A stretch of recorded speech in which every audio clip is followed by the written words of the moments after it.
The title of my sermon is Anything Too Hard for the Lord?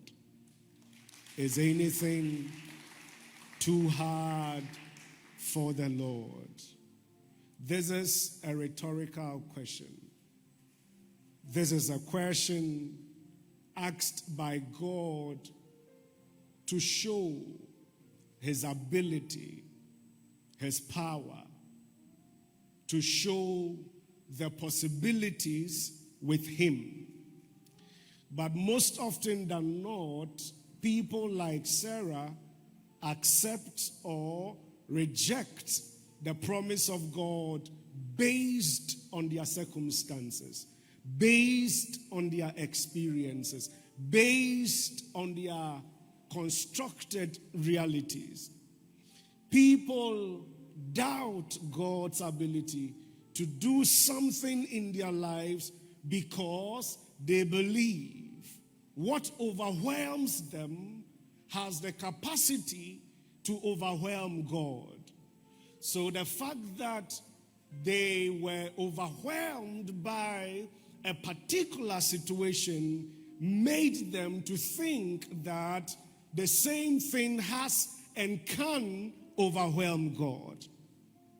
What we consider as an impossibility, sometimes we think that it is also impossible for the Lord. That is Sarah's thinking. The scripture we just read shows God revealing to Abraham and Sarah that their long-awaited dream or the desire to have a child is about to be realized. And what did we get? Sarah, who was so desirous, believing that God can do something and God will give her a child, and she has prayed for, fasted for,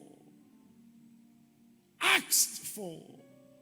Now, when God himself showed up and announced that a year by this time, Sarah will have a child, the same individual who so much desired breakthrough, doubted, laughed in her heart.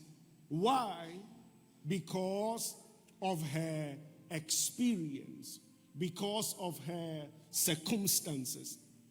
But you see, what held you prisoner did not hold God prisoner.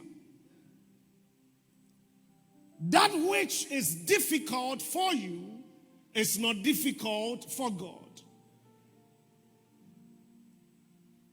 Those that are against you cannot be against God.